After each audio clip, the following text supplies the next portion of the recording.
straight from Framingham Library. Um, throughout my talk, I will be sharing stories. So these are the kids that you'll be hearing about, and of course, of my own childhood experiences as well. Oops. Okay, there you go. So this is what our time will look like together. We will have time for our connections, which is getting a chance to get to see who are the people in this room.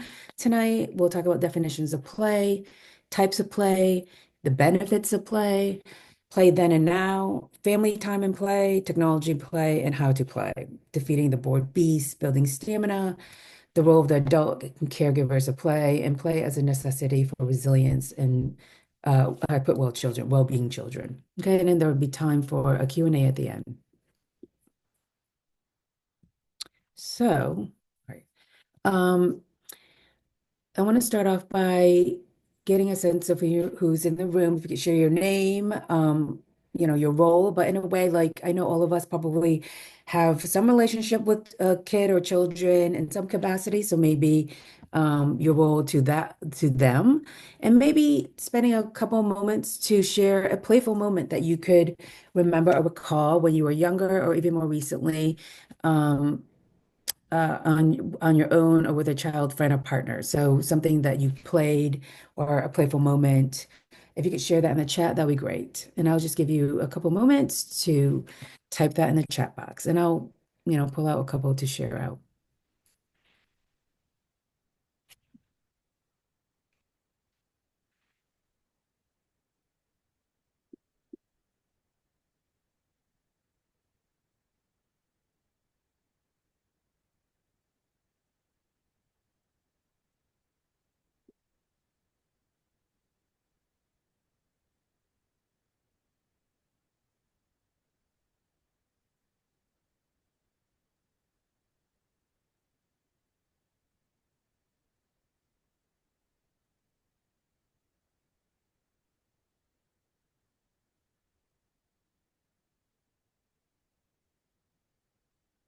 All right, I'm not seeing anything in the chat box.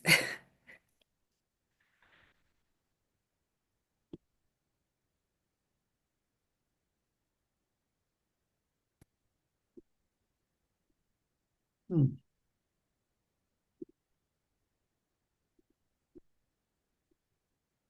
All right, awesome.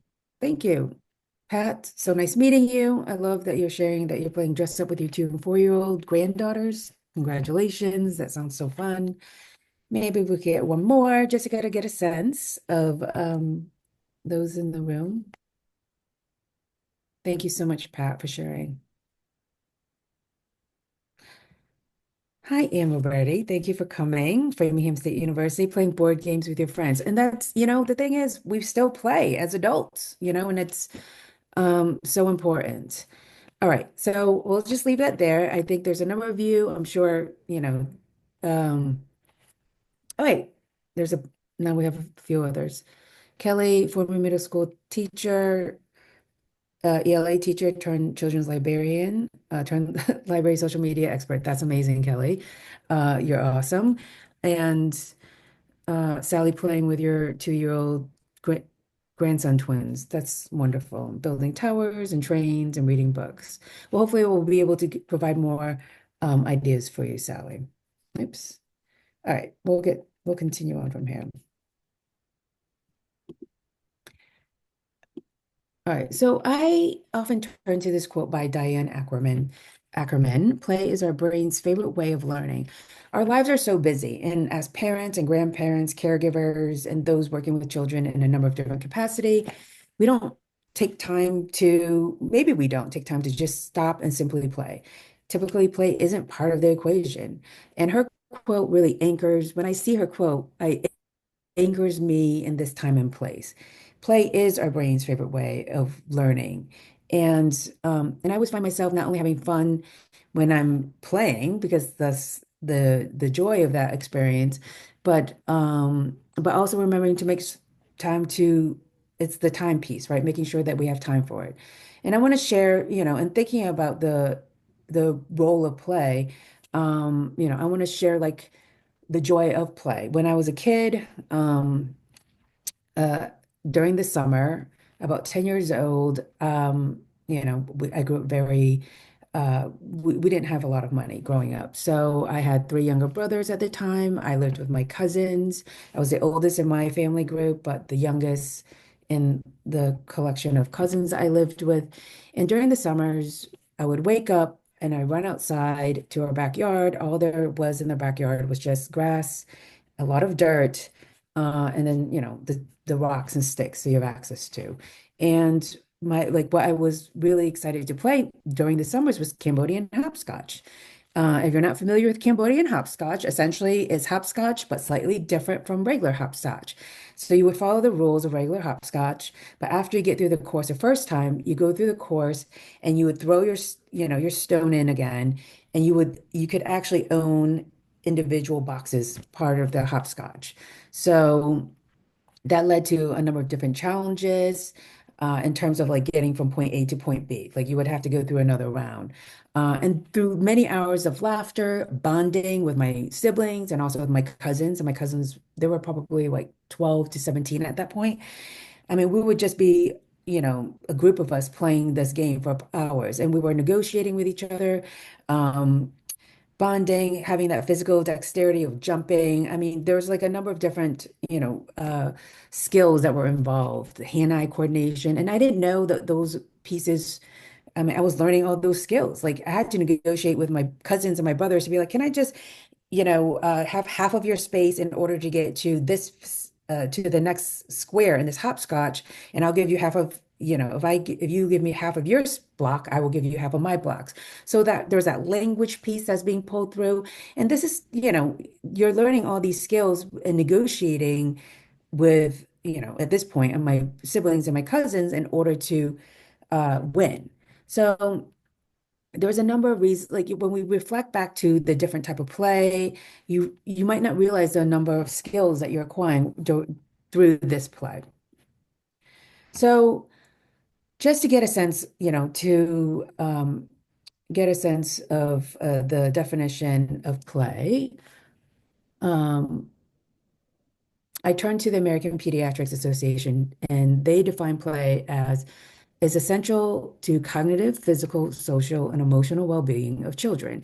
Play allows children to use their creativity while developing their imagination, dexterity, and physical, cognitive, and emotional strength. Play lets children engage and interact with a world that they can must master and to try on adult roles. Playing with other children helps to build skills in negotiation, problem solving, decision making, conflict resolution, and self-advocacy. Playing with caregivers helps to establish, solidify, and maintain a powerful connection. So as you can see here, I've put in bold, essential to the cognitive, physical, social, and emotional well-being of children. When we play, we are providing time for children to experience this. And simultaneously, they're also developing their imagination, dexterity, physical, cognitive, and emotional strength. That's that resilience piece.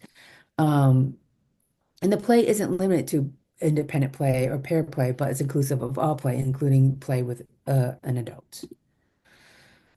And to add to the AAP's definition, I want to include play researcher Hirsch Pasek et al., 2008, which characterized play by 8 features. It is pleasurable and joyful, has no extrinsic goals, is spontaneous, involves active engagement, is generally all-engrossing, often has a private reality, is non-literal, and contain a certain element of make-believe.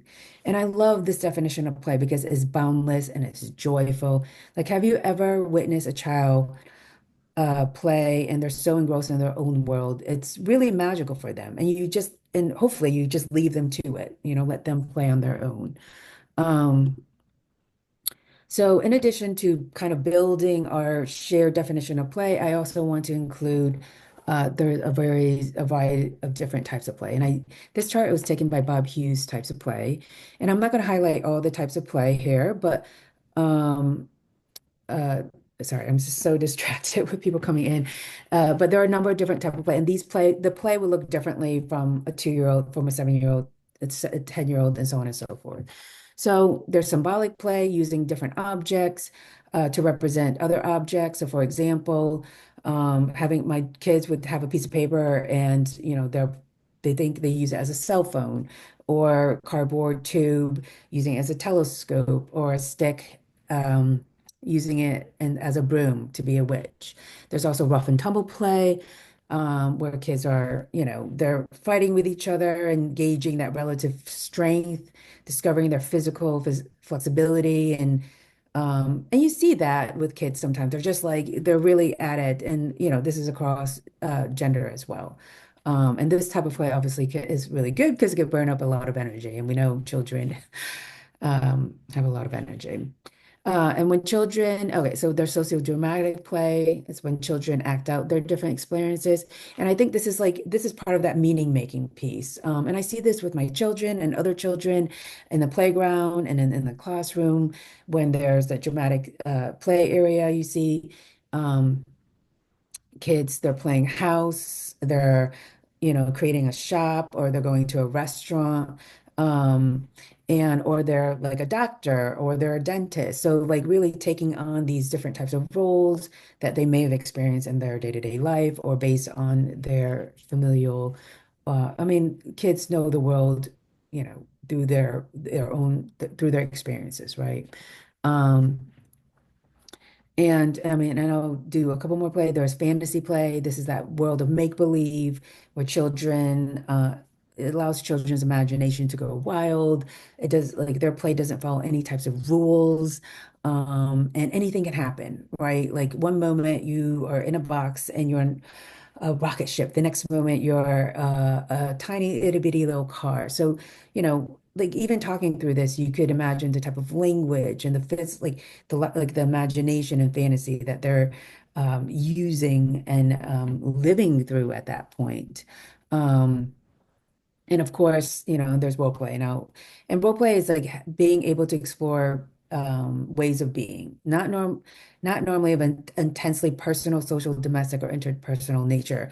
So maybe brushing with a broom or dialing with a phone. I mean, we don't dial with a phone anymore, so this so this definition is a little bit outdated. But you're taking on different roles that again, trying to make meaning through the understanding the world around you. And so there, on top of like the how we define play through AAP and through Hirsch-Pasek, there are a variety of different type of play. So as you're thinking about different types of play, I hope you are reflecting and thinking about the kids you are watching and noticing that there are different types of play that are occurring as you're engaging with them, or maybe if they're playing on their own or playing with peers. Um, so not only is play joyful, but there are pretty amazing benefits to play. So as you can see here, this is an image of a few and for a newborn, there are only few neurons connected. And activation occurs through their environment. So as they are in different environments, these connections are being created and developed.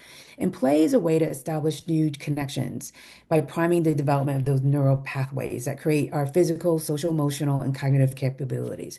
So what this means is that when children are in a play state and they're in that state more often and frequent, more neural pathways are forming, and that's allowing them to build those skills. And all of this is to say that play literally wires the brain for the skills we use our whole entire lifetime. So what you like the type of play that you are experiencing as a child will benefit you as a teen and then as an adult and so on and so forth. Um, so physical agility, social confidence, emotional regulation, creativity, resilience, those are skills that benefits from playing. And as adults, time spent in play increases our resilience. It continues to activate those neural pathways that help alleviate stress. And, so I have a brother who explicitly, he has a very stressful job. So when he's stressed, he will say, I need time to play video games. So he has a strategy. He knows that this is like a strategy that works for him.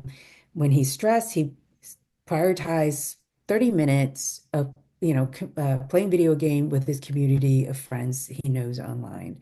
And so that play piece and video game in a digitized community allowed him to de-stress and find balance in his own life.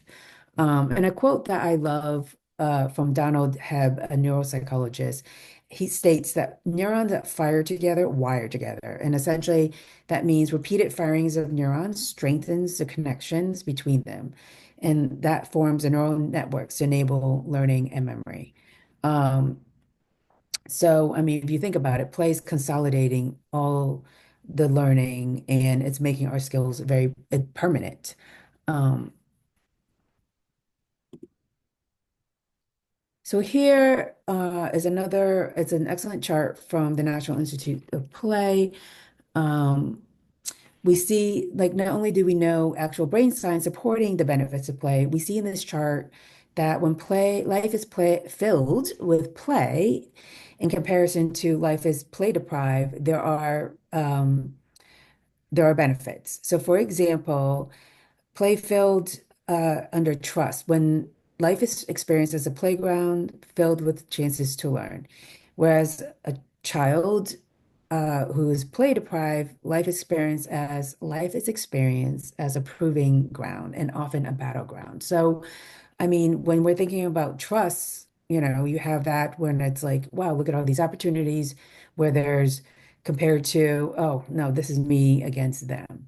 Um, I'll highlight a couple more. You have for optimism, well-being and pleasure are expected compared to discomfort and disappointment are expected.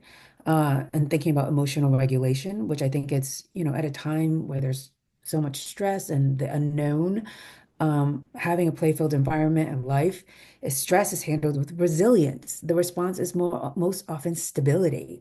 Whereas like if it's play deprived, stress responses are often anger, rage, or withdrawal caused by low self-efficacy. So when you don't have when your life isn't filled with play, there's just a lot of anger that's being held um and you don't know what to do with it. Uh, and belonging. When life is filled with play, behaviors are altruistic, leading to teamwork, community creation, and participation compared to, oopsies, um, being play deprived, behaviors are callous, uncooperative, bullying, and self-centered. So, I mean, we are seeing the benefits of play, not only just neurologically, like through our brain and all these neural pathways, but also the in building and supporting a um, uh, oh my goodness, a child who is resilient and well balanced. Uh, oh my, all right, sorry, I'm having, oh no, okay. So play is so powerful that it's often, I mean, and play, I mean, so knowing all those benefits, we also know that play is powerful, that it's also used as a form of therapy, as you can see here in terms of like how play helps with stress. It's used for to support children who are dealing with anxiety and trauma. Um, it also, I mean, so think about how powerful something so simple as play that can do for anxiety and trauma. So if you find yourself anxious, having opportunities to play can like help alleviate that. And we have play therapists who could probably that exist for these reasons, and also for trauma as well. Um, and a cherry on top for me, coming from a literacy background as well, is that there's been a number of research studies that show children's play can benefit literacy development and language skills and problem-solving skills and math skills. So I show two examples. This is from my children. This is actually quite recent. I they were playing doctor, and my daughter is in first grade. So you could tell on the top, it's like she put this on and they had masks and whatnot. So there were doctors and they were having her and my son were doctors and they were performing operations. So this is the one room was an operation room. So you could see it's phonetically spelled. And then the other room was staff only. So only the staff would be, this is like a room dedicated for staff. So, they were just so immersed in this play that they were just between the two room with all their dolls and their loveys, um, uh, trying to, operate on them, the poor things. But I think they said that they were very successful and they were very creative. They used those drawing boards as X-ray machines. So it was amazing to see them use, substitute, do that symbolic play where they're substituting objects for different objects. And then this other photo is of my son who we went out to a nature reserve recently. My daughter and son wanted to make a boat out of natural materials. So we partnered up. My daughter was with my husband, and my son was with me. And I, I allowed him to do all the heavy lifting, the cognitive heavy lifting. So that included going out to collect materials and kind of brainstorming. So I was there as a guide, but really allowing him to do that work. And then he created this boat. He was so proud of his creation, and he wanted, he tested it out and put it on the water and it floated. And he realized like, look, I can actually make it better. So then, we started this, we continued on this process. And again, I really let him take lead, right? I mean, at these times where you're seeing kids struggle, it's easy to be like, oh, let me help you to do this.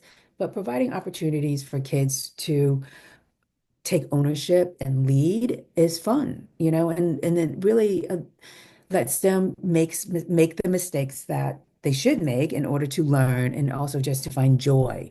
Um, and so at the end, they did w- several iterations of their boats, and several of them survived and floated. So it was pretty exciting and fun. So, but oftentimes when I speak to other parents or adults, there's always this question of like, when I was a kid, I just went outside and played, you know, um, and we played all day to the point that there was like uh, a campaign. Do you know where your children are? So back then, children were able to play all day long. Why? Right? Well, our contexts are different. The first is that what it means is that parents and caregivers and being constrained are being constrained by their child's activity. We know exactly where children are at all times. In fact, there's no campaign to ask where your children are because they are absolutely in bed, probably. And if we don't know where they are, I mean, we definitely do because if they have access to advice, they're probably being tracked. So parenting is hard. It looks very differently from, when I was growing up, and I'm sure prior to that as well. There's this notion of like, keeping up with the Jones, where um, you're feeling there's a number of different activities that you want, like your child is participating in.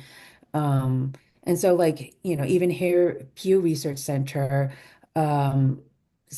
shares that most, like, did a survey where most parents, 62% say being a parent has been at least somewhat harder than they expected, with a quarter saying it's been a lot harder. And this is especially true of mothers, 30% of whom say being a parent has been a lot harder than they expected, compared with 20% of fathers. So, thinking about that dynamic at home in terms of, again, doing the cognitive lift of cleaning and organizing and picking up, and how that looks in the home front. So the time constraint is real. New York Times report families spend housework at least 6 hours a day, which is a lot, right?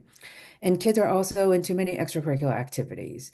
88% organized activities 4 to 5 days a week, and 58% one or more in an evening. Apologies for these things. And I'm guilty of this as well. As a parent, I want to make sure that my children have access to activities such as ballet or taekwondo, but I also am very cognizant of like that time because I also want to make sure that I have time to spend with my children. So when you have that, all like the time it's all structured time, there is less time for unstructured play, for creative thinking and time with family. And this actually can cause a lot of stress and have impact on attention and mental health. Um, all right, so that's one piece of where we are in terms of different contexts, and the other is, excuse me, um, that's greatly shifted from the time that we grew up, is in how children play and understand their world, is that they actually live and operate in a very digitized society, one that offers technology, I mean, devices that are accessible and affordable. So um, this chart is from Common Sense Media. It actually just came out a month ago, and they surveyed families and found that children, they surveyed families among 8 to 8 year olds, and they found that the percentage of children that use daily screen time have shifted. And this is from 2020. Um, and I mean, they have data from prior to 2020, but looking with the last time that they could collected data till 2024, we see children using technology very differently. Okay, so in 2020, children from 0 to 8, so this is, on the younger end, they are spending 73% of them were spending time viewing like videos in on the TV. In 2024, it has decreased down to 60%. But what increased during that time was use of video chatting. So perhaps talking to families, talking to friends. Um, and Interestingly as well, we find that children are using social more time um, operating in that social networking.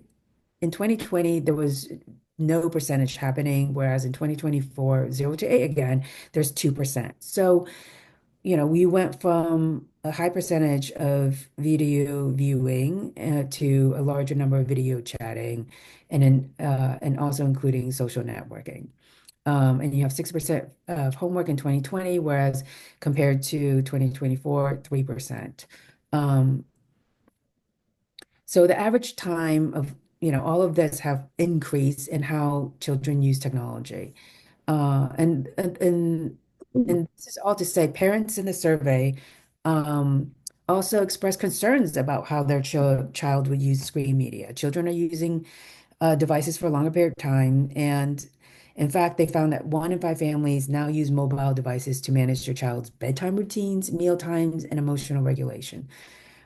So it's almost hard to kind of tease out technology in a child's life and how does that work in how they play. So what you see here is, when we ask our kids to go outside to play, what you're going to end up happening is you're going to have your child outside the window looking at you sad.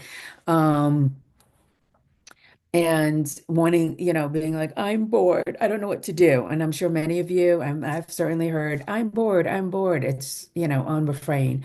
And I definitely don't want to shame the benefits of using screen time. There's certainly benefits to that as well, especially with we're thinking about high quality media. But when we're talking about the role of play, and there, you could actually play as well with screens, but for just physical in-person play, it can be very challenging, especially for a child or children who may not have experience play on their own and focusing for a period of time. They will struggle with playing independently on their own.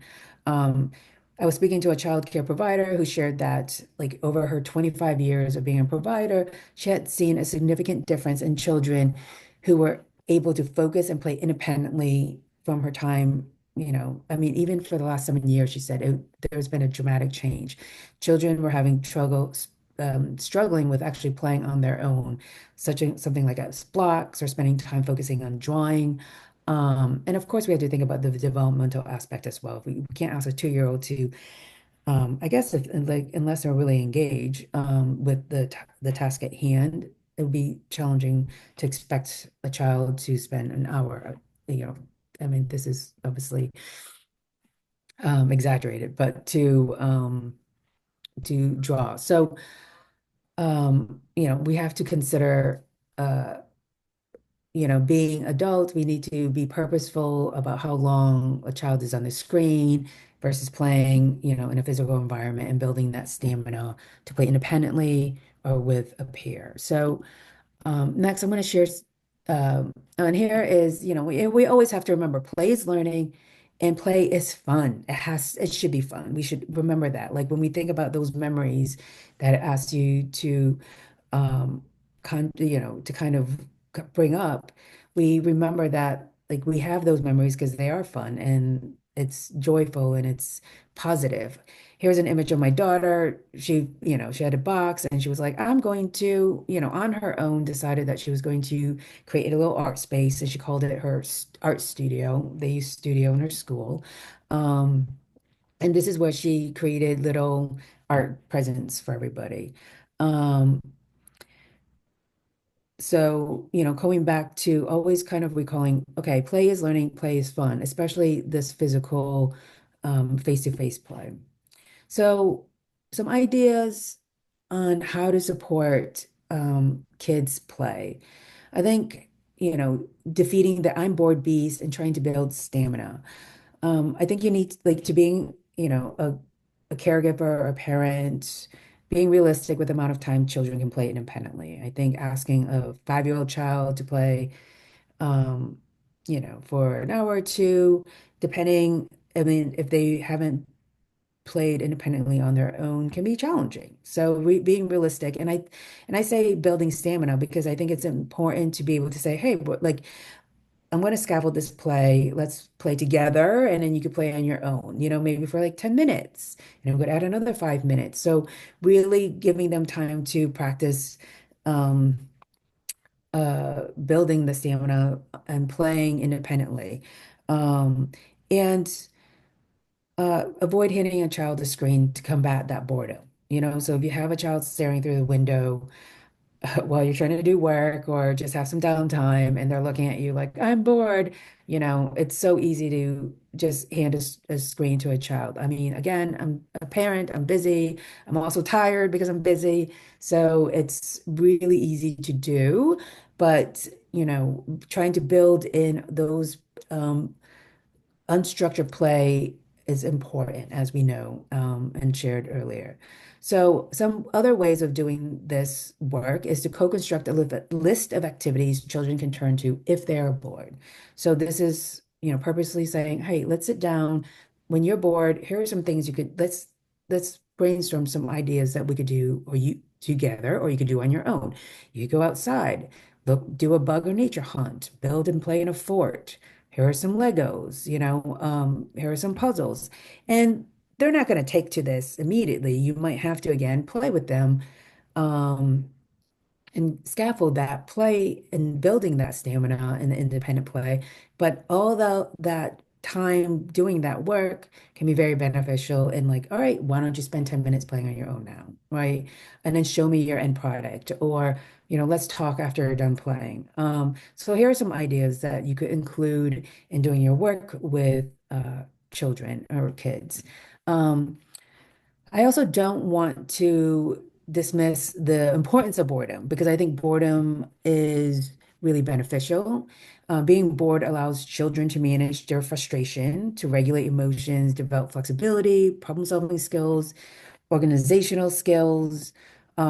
What children do during these bleak time of boredom allows them to gain these skills. So if they're bored and, it's been 2 minutes, you could say like, look, like I know you could play on your own for at least 20 minutes. Why don't you, and there's evidence that they're able to do this. Like, what are you going to do now? They could go to this co-constructed list or, like what are some ways you could problem solve this? So really, hopefully, providing strategies, but also, providing opportunities for boredom. It's totally manageable to allow kids to be bored because being bored has a number of different benefits. Um, and we want to help kids manage their boredom in ways that they could develop their independence and agency for their well-being. All right. So the role of the adult caregiver in play, make sure you allow time for free play. Like letting kids play, especially if they're focused on their play, is incredibly important. It helps with attentional shifting, which is the brain's ability to focus, which is crucial for studying and maintaining focus. I think sometimes when we see kids are like really engaged with play and they're like, wow, this is great. Oh, they're playing this way, like in a way that maybe I could help. Stop yourself. Just let them play, let them do their thing. Um, and, if they need support, you could, come in and maybe like offer some suggestion or play a little bit and then maybe step back again. Um, it's also a good time, like as an adult or caregiver, to acknowledge what type of play is happening. So if they're doing some role play and they're asking you to be a part of it, you know, it's a great time to just go into a role, like, and put on your fun and playful, grandma, grandpa hat or whatever, or, parent hat or teacher hat and just have fun with them. And this is like a great time to use different language, vocabulary. Um, and then if there's like, if depending on the child, you might have some guided play, which is with an adult, there might be a particular learning goal. Maybe you're like, oh, wow, I really want to teach this child a particular skill. You might guide them to that play. So using that example earlier with my son and daughter and creating the floating boat, there was a bit of guided play, right? I was trying to, you know, I had him do a lot of that heavy lifting in terms of the brainstorming and thinking, but I was also there to offer some suggestions um, to provide some feedback. And there's opportunities, to build together, to create art, or read together, explore, collect materials, and be curious together. Um, and I think when kids are playing, like pay attention to how they're playing and to always make sure that they're safe. I had actually really recently, I had a well-meaning grandfather who was watching his grandson play in the playground, and he had brought a large yoga ball for him to play with. So the young child, the boy, decided he wanted to put the yoga ball on top of the slide and sit on it. So at that precise moment, it was clear to other adults on the playground that this was certainly not a good idea. But the well-meaning grandfather, as he's watching this scene unfold, didn't do anything. I think he was just like, "Hey, it's fun." But I don't know what he was thinking. But so naturally, the child attempting to sit on the yoga ball on top of the slide was not a success, and he unfortunately fell over. I mean, fortunately, he was fine. I mean, he was very upset, and the grandfather took him home. But being able to, not completely be hands off, but paying attention and noticing if it's safe, maybe step in and be like, you know what, that might not be a good idea. Let's do this with this yoga ball. Or so really being purposeful and paying attention to what's happening. So I also want to share like a short clip in thinking about I believe like in thinking about play and also low tech. I think low tech in terms of like using technology in its most basic form, like the camera, for example, in this particular case, allows kids to, have fun and make sense and document like their learning. And afterwards, so just to kind of provide context here, my daughter had learned how to use the pause button on the phone and had an idea to do magic tricks with this. So she had asked if she could use my phone. I said yes, but afterwards let's watch a video and we could talk about this magic trick that you've done. So we'll watch a little bit of this. And she was very excited. Um, Hello, everybody. We're Barbies, and I'm gonna turn invisible in 1 second. Hold on.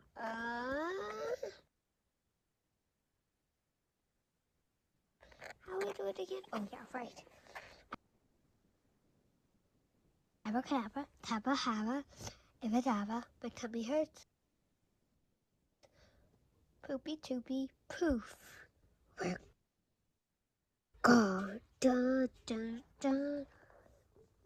Wait a second. Isn't everybody asking right now? How did you do that? Isn't that a great magic trick? Now we're gonna come back in 1 second. We're back. So, as you could tell through her narration, there's an audience she has in mind. She is, playing around with technology. And I think it's such a nice example to illustrate her navigating between this digital world and playing and being creative and just finding joy in, magic, right? The magic of videos. And then afterwards, we talked about it, and her younger brother wanted to do it. So, there was a lot of joy in this, and others who were interested in learning how to do this type of magic as well. So I do want to share another small clip, and this is just of kids talking about play. It's just 1 minute, and thinking about how play is as a necessity. Hopefully, you'll walk away with some ideas in terms of playing with your kids or grandkids, but hopefully in a way that you understand the benefits of play and how we need to, maybe put the screen down, or in a low tech way, like taking photos and documenting, but really just being like, hey, let's go outside and play. Let's play together. Let's co-construct a list to play together. So, but here, I'll share a very short clip of why play is important.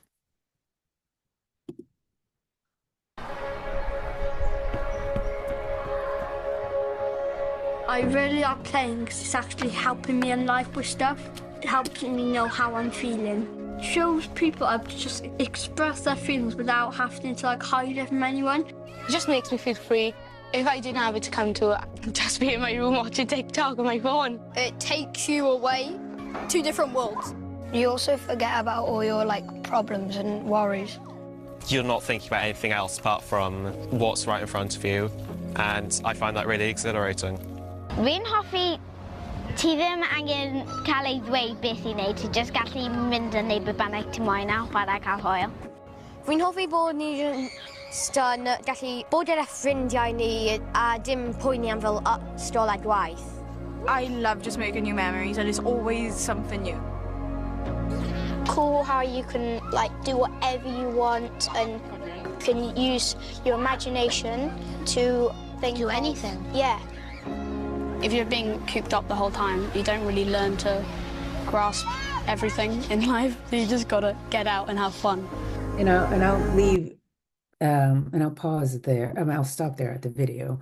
Um, and leave you with what the children had shared. I mean, it was such a great way to articulate how important play is, and they were able to recognize that play, the impact of play in their life. Um, and as Benjamin Spock had shared, and this is taken from a play museum, a child loves his play, not because it's easy, but because it's hard. So I hope you all find time for a little play tonight, tomorrow, with each other, with your kids, and be safe. I think we have some time for some questions. Oops,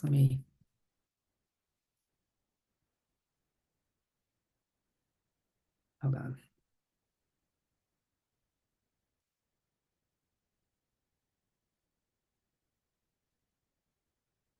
All right.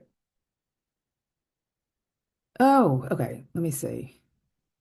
All right.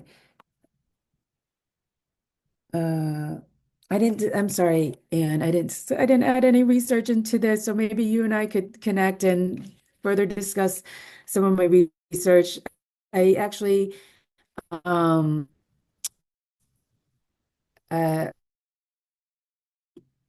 some of the research was more like with teaching and assessing children multi play in the classroom and how that informs their learning. So, but I would be happy to maybe connect with you and discuss some of that. And then I would love to hear more of how you've used play in your 50 years. Um, is there any other questions? I'm sorry.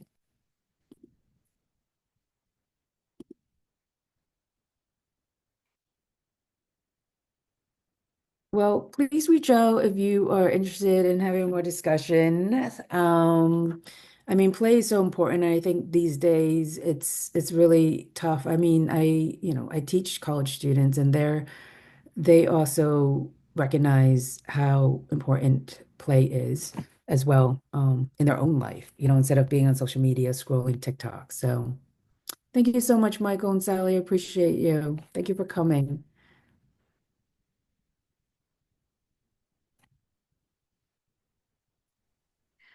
We'd like to thank Chu again for her wonderful lecture. Would you like to tell them how they can connect with Oh, you yes. if anyone has further questions or your book? Oh, yes. I almost forgot. I have a book which actually there's a chapter in play. It's co-authored, and it's called Transformative Social and Emotional Learning. Um, And there is a chapter called Transformative Play. You could purchase it now, and you could reach me. I'll put my email address actually in the chat if you're interested in sending me an email or having a chat. I'm happy, to connect. As always, I love talking about play. Like again, not just from a parent's perspective, but from a educator, teacher educator, and as a researcher as well. So thank you so much for giving me this opportunity to be here and to share my love for play. Thank you for coming. All right, everyone. Thank you all for coming. We have, I think we have 3 lifelong learning lectures this week, so we hope to see you back another time. Thank you. Thank you.